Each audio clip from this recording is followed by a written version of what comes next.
mon corps, et vidange mon corps, et vidange mon corps. Enlève les impuretés, mon corps, sur le temple du Saint-Esprit. Je dis merci.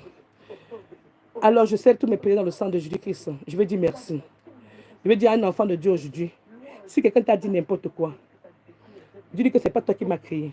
Mon corps là, ange éternel, lavez-moi avec le sang de Jésus-Christ.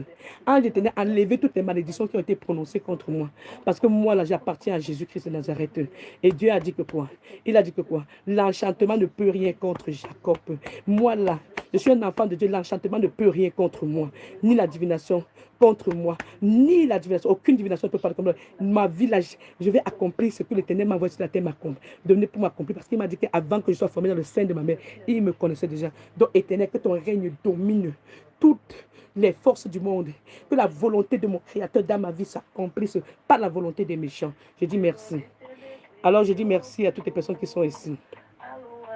Je rends grâce à Dieu pour cette journée. Alors, je vous invite carrément comme ça. Je scelle tous nos prières dans le sang de Jésus-Christ. On va rapidement lire parce que je ne suis pas là pour longtemps. Je remercie Dieu parce qu'il m'a donné ma belle voix. Viens louer l'Éternel avec moi. Allez, allez, louons l'Éternel. Venons louer. Allez, avec Jésus-Christ de Nazareth. Avec Jésus-Christ de Nazareth, tu as la joie, la paix, l'amour.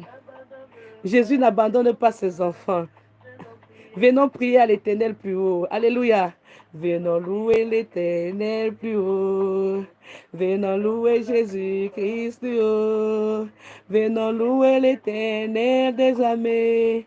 Venons louer Jésus-Christ plus haut. Bien-aimés, je vous dis merci. Alors, on va vite courir pour que nous puissions avoir le temps de faire ce qu'on a à faire aujourd'hui.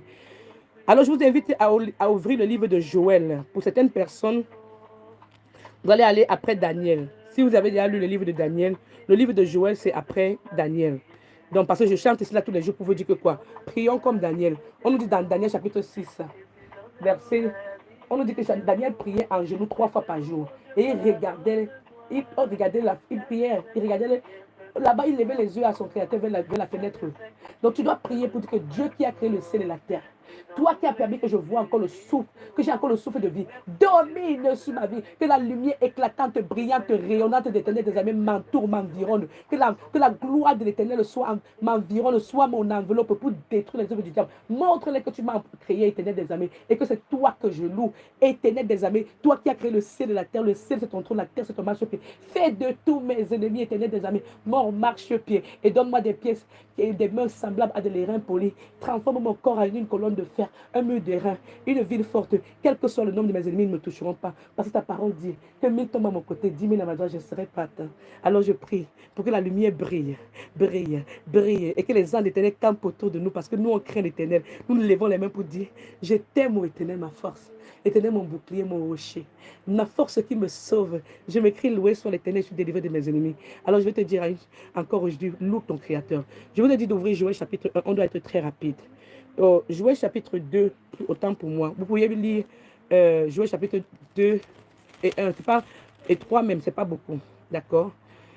Alors, avant d'aller ici, je vais vous dire ceci. Les femmes qui doivent louer l'Éternel.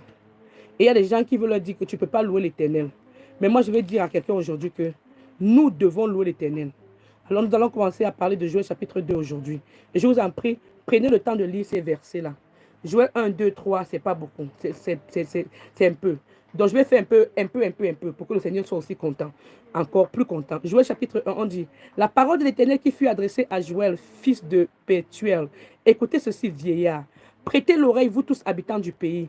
Rien de pareil est-il arrivé de votre temps ou du temps de vos pères. Racontez-le à vos enfants et que vos enfants le racontent à leurs enfants et leurs enfants à la génération qui suivra. Donc, l'Éternel veut que quoi? Ce qu'il est en train de faire dans ta vie, ce que Dieu a fait dans ta vie pour te sauver, raconte à tes enfants, afin que tes enfants racontent à leurs enfants des enfants. Donc moi, je vais dire quelque chose à quelqu'un aujourd'hui. Ne garde pas les témoignages de Dieu pour toi-même. Apocalypse 12, verset 11, on dit que nous, les enfants de Dieu, nous avons vaincu le monde des ténèbres grâce au sang de Jésus-Christ. Et on dit que quoi? Et grâce aux paroles, les témoignages que nous faisons. Quand tu donnes les témoignages, ça montre que quoi? Tu n'as pas peur de perdre ta vie pour Jésus. Parce que ce sont les ennemis qui craignent la mort. Nous, là, on sait que la mort là, c'est un gain parce qu'on a la vie éternelle. Et on doit donc faire quoi? Appliquer ce qui est écrit dans le psaume 118. On dit que quoi? Tu me poussais pour me faire tomber, mais l'Éternel m'a secouru. Je ne mourrai pas, je vivrai pour raconter les œuvres de l'Éternel.